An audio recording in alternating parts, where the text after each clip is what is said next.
আসসালামু আলাইকুম। আমার কাছে মাটির চুলায় রান্না করার ব্যাপারটা বেশ ভালো লাগে। কেমন জানি একটা গ্রাম বাংলার একটা ভাইব পাওয়া যায়। আমি সুযোগ পেলেই মাকে বলি মাটির চুলায় রান্না করতে। মাটির পাতিলে মাটির চুলায় গরুর মাংস রান্না।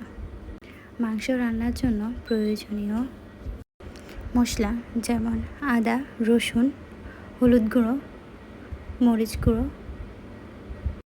জিরা, লবণ, তেল এবং পেঁয়াজ দিয়ে ভালো করে মাখাতে হবে। ভালো করে মাখিয়ে তারপর বসাতে হবে। মাংসের স্বাদ কিন্তু অনেকটাই নির্ভর করে এই মাখানোতে। এটাকে হাতে মাখানো মাংস বলা হয়।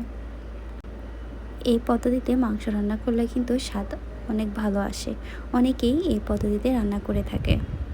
ভালো করে মাখাতে হবে, তারপরে চুলায় বসিয়ে দিয়ে ডেকে রেখে দিতে হবে কষানোর জন্য। সাথে দিয়ে দিল একটু গরম মশলা গুঁড়ো।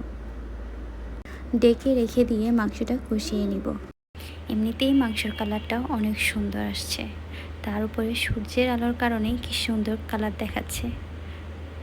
বাইরে বসে হাওয়া খেতে খেতে এভাবে রান্না চলছে, আর হাওয়াতে বাগান বিলাস, কি সুন্দর পরিবেশ না। বাগান বিলাস দেখতে দেখতে আমরা রান্না করছি।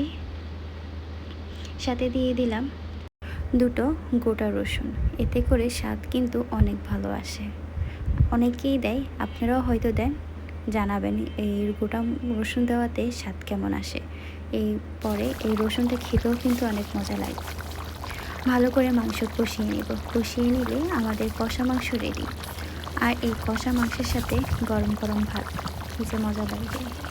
আল্লাহ হাফেজ।